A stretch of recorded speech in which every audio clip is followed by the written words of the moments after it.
마태복음 10장 5절부터 10절까지의 말씀인데요. 마태복음 10장 5절부터 10절까지의 말씀 다 함께 한 소리로 합독을 하겠습니다. 예수께서 이 12를 보내시며 명하여 이르시되 이방인의 길로도 가지 말고 사마리아인의 고을에도 들어가지 말고 오히려 이스라엘 집에 잃어버린 양에게로 가라.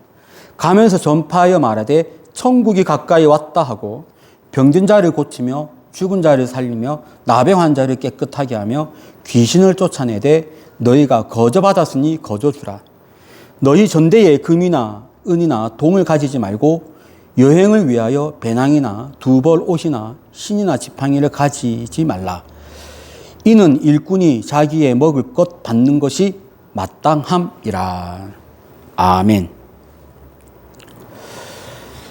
마태복음 전체가 제자도에 대한 관점으로 볼 수 있습니다.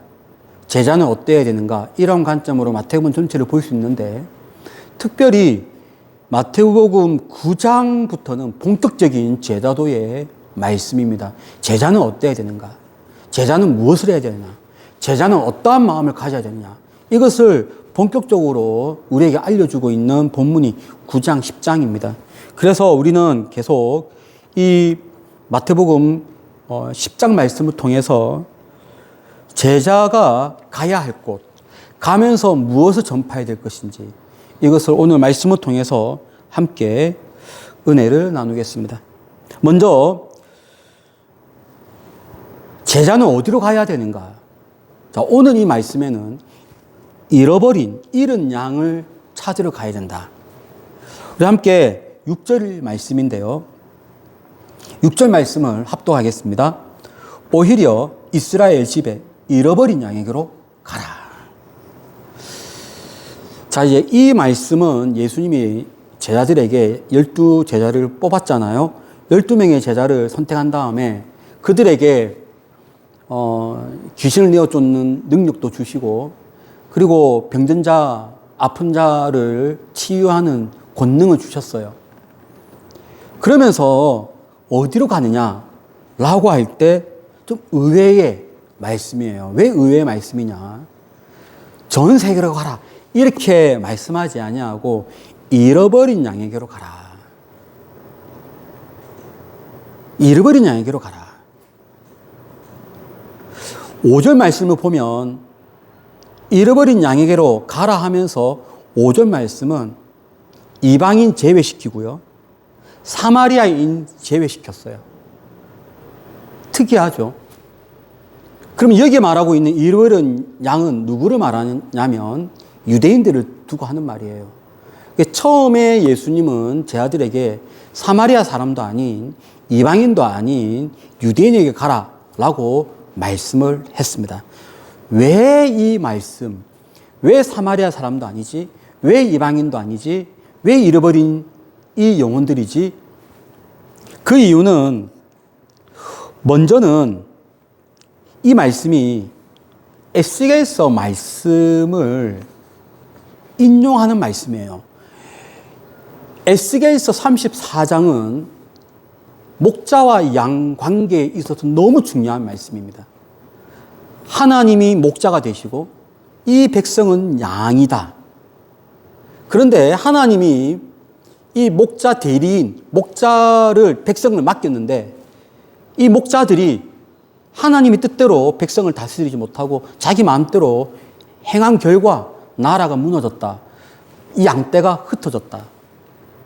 그리고 이 양떼가 뿔뿔이 흩어졌는데 뿔뿔이 흩어져 있는 이 양떼를 뭐라고 표현하냐면 잃어버린 영혼이라고 얘기하는 거예요. 그러면 하나님이 메시아를 보내어서 이 메시아로 하여금 참 목자로 삼으시고 이 목자가 해야 될 첫 번째 일은 잃어버린 영혼들을 찾는 거예요. 그래서 지금 이 말씀은 첫 번째 에스겔서 34장을 인용한 말씀이기 때문에 여기 표현을 잃어버린 양이라는 표현을 씁니다.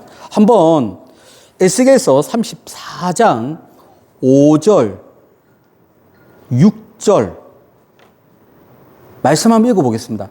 이 말씀의 지박체가 10장 6절이에요. 다 함께 에스겔서 34장 5절과 6절입니다. 목자가 없으므로 그것들이 흩어지고 흩어져서 모든 들짐승의 밥이 되었도다. 내 양떼가 모든 산과 높은 몇 뿌리에마다 율이 되었고 내 양떼가 온 지면에 흩어졌을 때 찾고 찾는 자가 없었도다. 다 흩어진 거죠. 그러면 목자가 먼저 해야 될 것이 뭐냐면 흩어져 있는 잃어버린 이 양떼를 찾는 거예요. 지금 예수님 당시로 오면 예수님 당시가 이와 너무 유사합니다. 대제사장, 제사장, 레위인들, 서기관들, 바리새인들, 사두개인들 많은 성전과 관련된 사람들이 있는데 이 사람들이 하나님 마음에 흡족하게 백성들을 이끌지 못해요. 이 상황이 너무 똑같아요. 이 지도자들은 딴 길로 가고 있고 이 사람들은 제대로 꼴을 먹지 못합니다. 잃어버린 영혼들이 되어 있죠. 그래서 예수님이 제 아들에게 먼저 이 사람들을 찾으라는 거죠. 이 사람들을 찾으라는 말이 결국은 유대인들이거든요. 유대인을 먼저 찾으라. 이것은 왜 예수님이 제 아들에게 유대인에게 먼저 증거하라고 했는가? 이것은 아주 크게 보면 하나님의 구원 계획입니다. 하나님의 구원 계획이 먼저는 잃어버린 이 양떼, 잃어버린 양들, 이들을 먼저 불러 모으고 이들을 먼저 회복시키고 회복된 이 양들이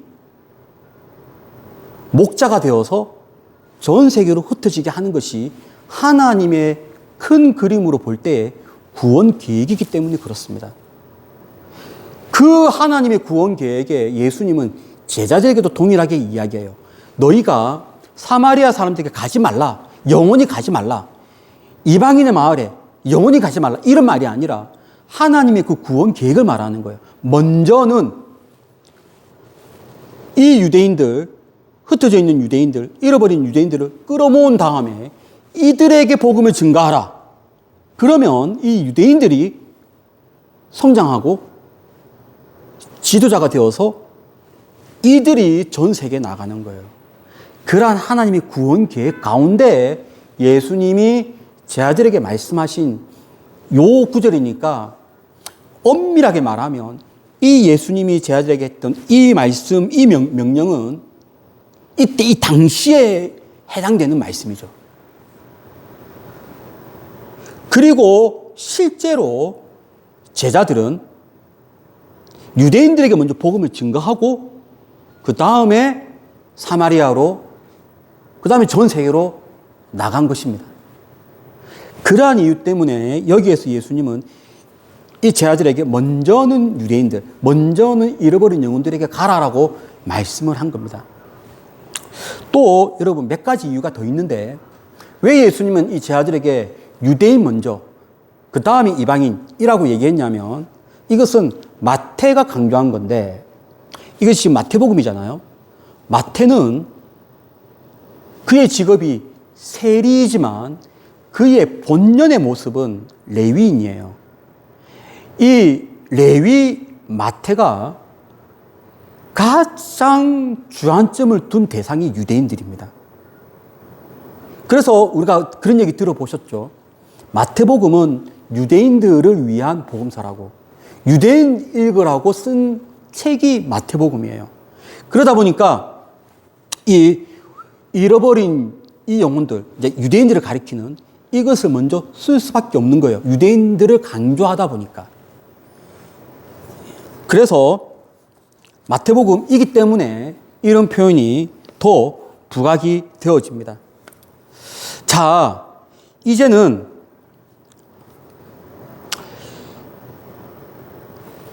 이 말씀이 12 제자에게만 해당되었는데 당시에 예수님께 처음 복음을 들었던 이 당시에 모든 제자들은 항상 이 룰을 지켰어요. 먼저는 유대인, 그 다음에 이방인들.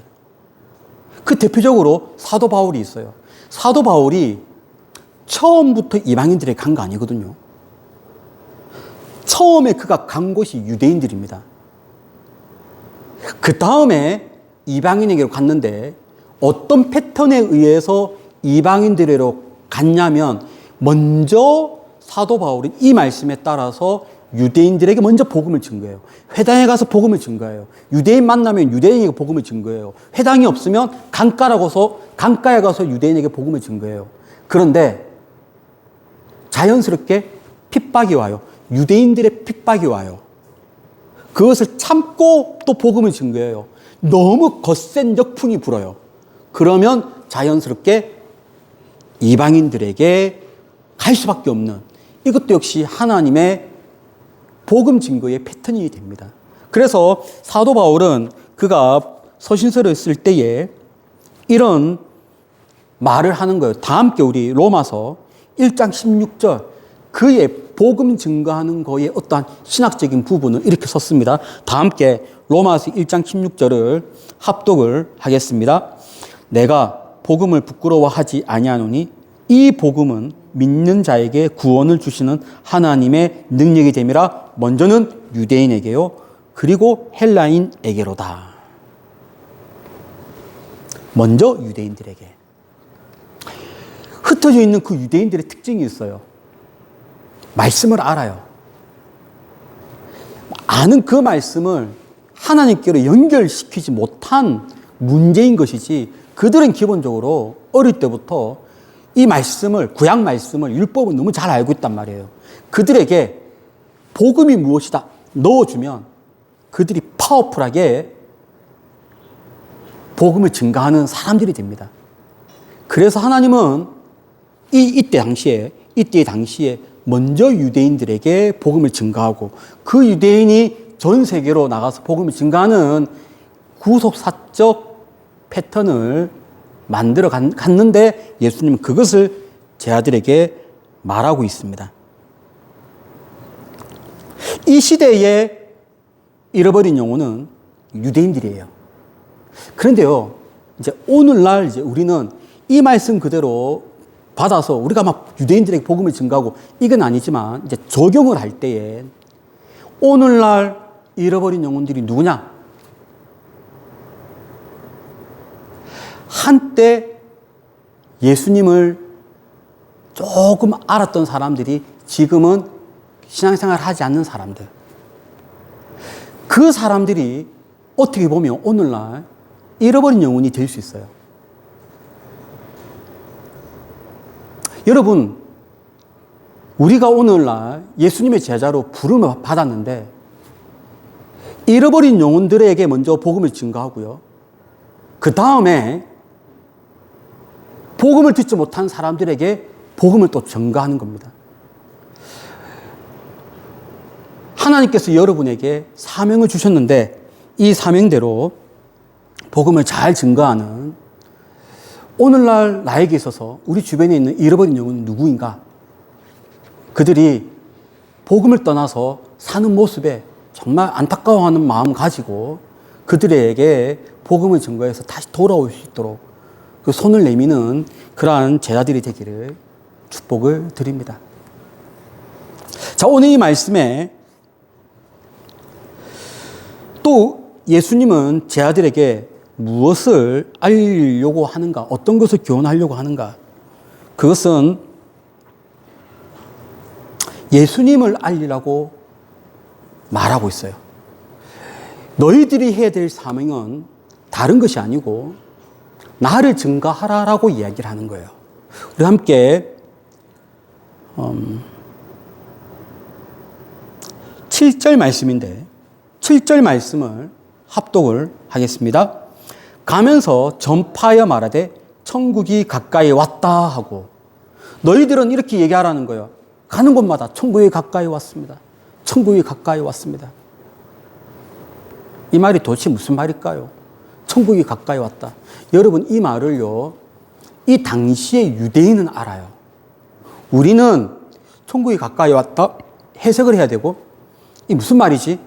들어야 되는데, 이때 이 당시의 유대인들은 천국이 가까이 왔다라고 하면 이것이 어떤 말인지 인식을 했답니다. 왜냐하면은 천국이 가까이 왔다라고 하는 이 말은 어떤 말이냐면 이미 과거에 있는 어떤 것이 임박했다. 가까이 왔다. 어떤 것들, 어떤 사건이 우리에게 임박했다. 근데 그 어떤 것이 뭐냐? 하늘나라. 여기서는 번역이 천국인데 엄밀하게 말하면 하늘의 왕권, 하늘에 있는 나라들, 하늘 왕국들, 하늘 나라들, 하늘에 있는 왕국들, 하늘에 있는 주권들, 하늘에 있는 보좌가 옛날에 있었는데 이것이 점점 우리한테 왔다는 거예요. 이것이 무슨 말이냐면 곧 메시아가 왔다는 말이에요. 우리 함께 시편 말씀인데요.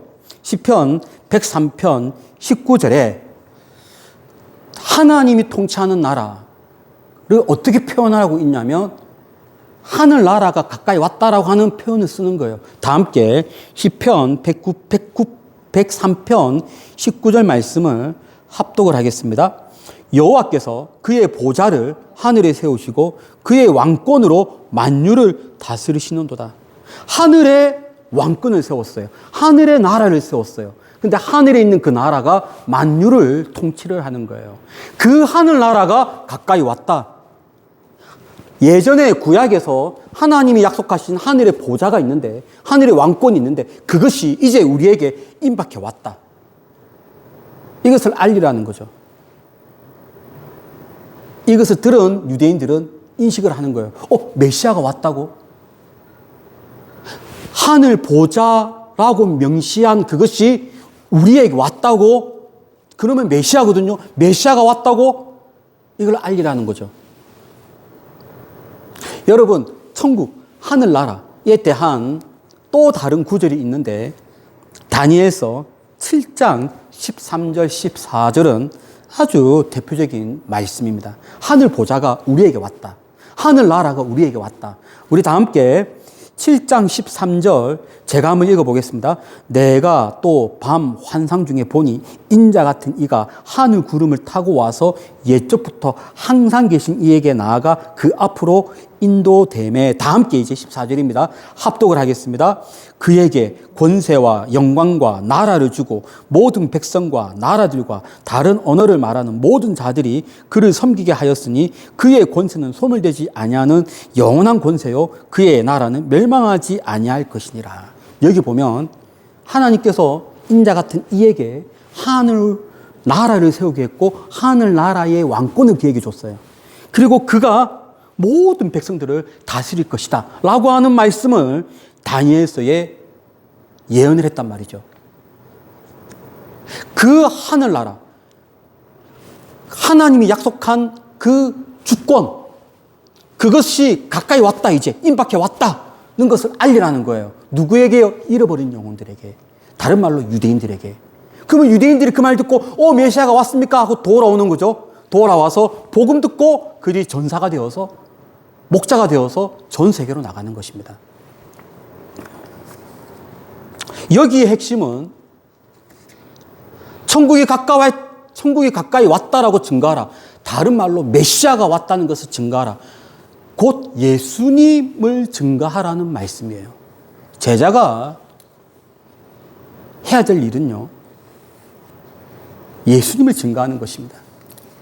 그의 심령은요, 불쌍히 여기는 마음이 있어야 돼요. 지난주 말씀처럼 예수님이 이 양떼를 보고 불쌍히 여긴 것처럼 제자들도 기본적으로 그런 마음을 갖고 있어야 되고요. 이 불쌍히 여기는 마음을 펼치기 위해서 예수님은 그들에게 귀신을 쫓는 권능도 주시고 병을 치유하는 능력도 주셨어요. 그러면 그의 입은 무엇을 가르치고 무엇을 전파하느냐? 예수님을 증거해야 됩니다. 천국을 증거해야 됩니다. 하늘나라의 보좌를 증거해야 되죠. 예수님을 증거하는 것이 그들의 사명입니다.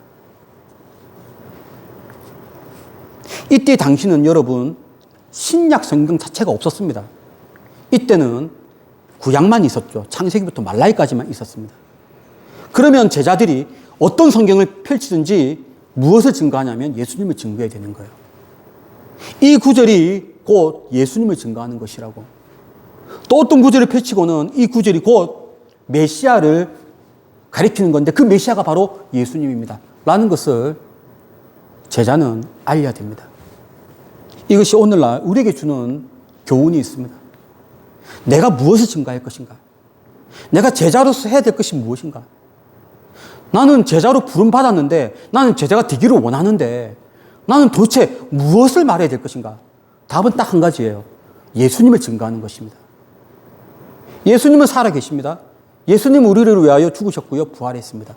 이걸 알리라는 거죠. 누구에게요? 내가 생각하는 옆에 있는 사람들에게, 잃어버린 영혼에게 복음을 증거해야 됩니다. 그러니 여러분도 천국이 가까이 왔다라고 증거하십시오. 하늘나라의 그 왕권이 이제 우리에게 와서 우리에게 선한 것을 주신다는 것을 증거하십시오. 그래서 이 시대에 제자가 되어야 합니다. 또 오늘 읽었던 이 말씀에서 우리에게 교훈하고 있는 것은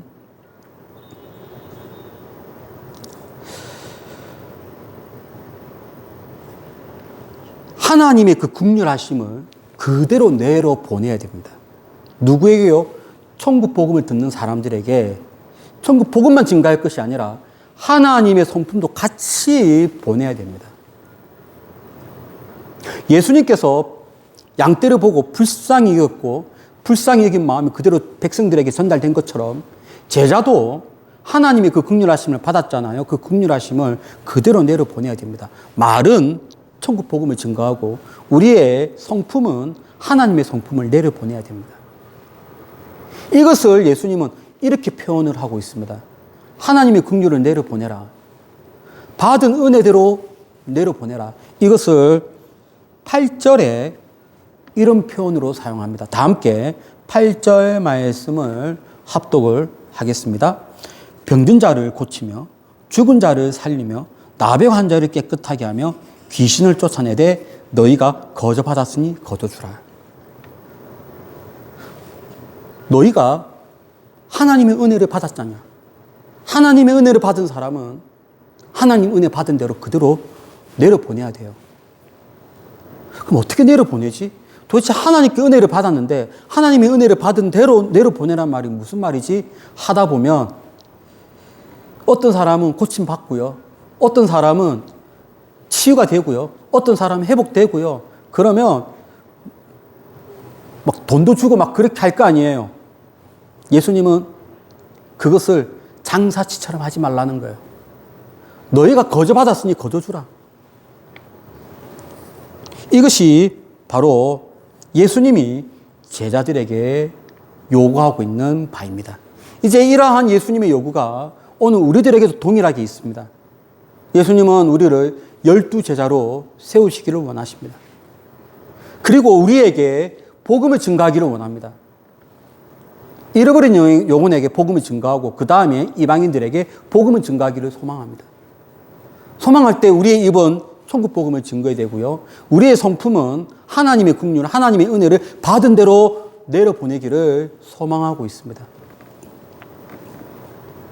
우리가 지난주에 12제자의 이름을 보았는데 베드로 너무 많이 알고 있어요. 베드로 그의 인생이 어떻게 되었는지 예화를 통해서 많이 들었습니다. 그런데 우리가 잘 듣지 못한 사람이 있는데 바로 이 마태복음을 쓴 마태예요. 마태복음을 쓰고 나서 그의 인생이 어떻게 되었을까? 과연 그는 예수님의 제자로서 어떻게 살았지? 베드로는 끝까지 로마의 복음을 증거하다가 로마에서 네로 황제 때 순교를 했습니다. 마태는 어땠을까? 마태는요, 이디오피아로 내려가요. 에디오피아로 내려가서 거기에서 한평생을 복음을 증거합니다. 거기에서 천국 복음을 증거합니다. 거기에서 성경을 풀어헤치고 그 성경에서 가리키는 바로 그분이 예수님이라는 것을 증거하다가 역시 순교 당합니다. 이디오피아를 가면요, 마태에 대한 전승이 되게 많아요. 여왕의 딸을 고쳐주었고 여왕의 딸에게 복음을 증거했다. 이런 많은 전승들이 있습니다. 예수님의 제자 중에 바돌로메라고 하는 사람이 있어요. 이 바돌로메는 요한복음에 나다나엘과 동일 인물이라고들 다들 이야기해요. 빌립이 전도한 나다나엘이잖아요.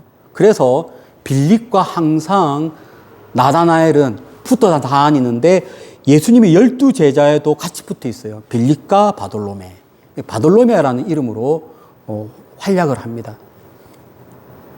바돌로메는 어디로 갔냐? 처음에는 빌립과 함께 복음을 증거해요.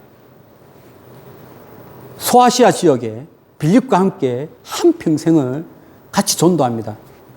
빌립이 먼저 순교를 하고 그는 아르메니아, 지금 현재 바벨론 그 지역들, 수메르 지역들 거기로 가서 복음을 증거하다가 또 순교를 했습니다. 예수님의 12제자들이요. 일일이 다 우리가 알아보진 않겠지만 모든 사람들이 다 헌신적으로 복음을 증거하다가 은혜를 받았으니 거저 주어라 라는 말씀에 따라서 정말로 아무것도 받지 아니하고 열심으로 복음을 증거하다가 하나님 앞으로 갔습니다. 이제 우리가 어떻게 살 것인가? 우리는 어떤 마음으로 복음을 증거해야 될 것인가? 오늘날은 우리가 순교를 당하는 시대는 아니지 않습니까? 정말로 우리가 헌신적으로 복음을 증거하는데 열심을 다하는 그런 우리의 모습이 되어야 할 줄로 믿습니다. 이제 추석 연휴입니다. 오늘부터 앞으로 며칠 동안 추석 연휴가 되어서 가족과 함께 만납니다. 어떤 가족은 예수 믿는 가족이고요. 어떤 가족은 예수 안 믿는 가족 구성원이 있습니다. 그들에게 말로, 그들에게 우리의 행실로, 때로는 우리의 마음으로 예수의 향기를 보여드리는 그러한 기간이 되기를 축복합니다. 그래서 정말 이 추석 때 가족과 함께 만난 이 기간에 예수님의 제자로서 본분을 보이는 그러한 여러분의 이번 연휴가 되기를 축복합니다. 꼭 가족과 함께가 아니어도 사회에 나가서도 예수님의 제자로서 천국 복음을 증거하고 거저 받았으니 거저 주는 그런 정신으로 복음을 증거하는 그러한 예수님의 제자로서 승리하는 여러분의 한평생 되시기를 예수 이름으로 축원합니다. 기도하겠습니다. 은혜와 사랑이 풍성하신 하나님 아버지 감사합니다. 예수님의 제자로서 이 시대를 살아가는 우리의 삶이 되게 하여 주옵소서. 감사하며 예수님의 거룩하신 이름으로 기도드립니다. 아멘.